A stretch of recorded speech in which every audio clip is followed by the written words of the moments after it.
PRD public relations department എത്രമാത്രം അധപതിപ്പിക്കാമോ എന്നതിന്റെ ഏറ്റവും വലിയ ഉദാഹരണമാണ് ഇന്ന് കണ്ടത്.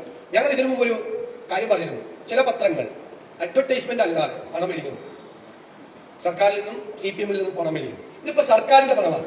സർക്കാരിന്റെ പണം 10 കൊല്ലം മുമ്പുള്ള നെഗറ്റീവായിട്ടുള്ള കാര്യങ്ങൾ മാത്രം പ്രൊജക്ട് ചെയ്തുകൊണ്ടുള്ള ഒരു പേജ്. രണ്ടാമത്തെ പേജിൽ 10 കൊല്ലം അല്ല, ഞാൻ അറിയാൻ വയ്യാത്തോണ്ട് ചോദിക്കണേ.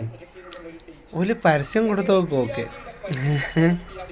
അത് പാവപ്പെട്ട ജനങ്ങളുടെ കാശാണെന്ന് പറയാം. അല്ല, ഈ പറഞ്ഞ കാര്യങ്ങളൊക്കെ ഉള്ളത് തന്നെയാണോ അല്ലേ? ആദ്യത്തെ ചോദ്യമാണ്. രണ്ടാമത്തത്, ഇനിയിപ്പോൾ നിങ്ങളൊക്കെ ഈ ഇലക്ഷൻ കഴിഞ്ഞിട്ട് ആ പടിയടിച്ച് ഓട്ടുകയാണെന്നുണ്ടെങ്കിൽ ഇതന്നെയല്ലേ കൈയിട്ട് മാത്രം തന്നെയല്ലേ ഫസ്റ്റ്. അത് കഴിഞ്ഞിട്ടല്ലേ പാവങ്ങൾക്ക് വല്ല പിച്ചച്ചട്ടിയിലും വല്ല ഇതിട്ട് കൊടുക്കാണ്ടെന്നുണ്ടെങ്കിൽ ഉണ്ടാവുള്ളൂ. എല്ലാവരും കണക്ക് തന്നെയല്ലേ. ഇപ്പം നിങ്ങളൊക്കെ ഈ 19,000 റുപ്യേൻ്റെ സാലറിക്കും വേണ്ടിയിട്ട് ചിലവാക്കുന്നത് കോടികളല്ലേ. അതിപ്പോൾ എന്തിൻ്റെ അടിസ്ഥാനത്തിലാണെന്നുള്ളത് ഈ പാവപ്പെട്ട ജനങ്ങൾക്ക് ഇപ്പോൾ പണ്ടത്തെ മാതിരിയൊന്നുമല്ല. ടെക്നോളജിയൊക്കെ വളർന്ന് ഞങ്ങൾക്കും അറിയാം കുറച്ചൊക്കെ നിങ്ങൾ എന്തിനും വേണ്ടിയിട്ട് ഈ കോടികളൊക്കെ ചിലവാക്കണമെന്നുള്ളത്.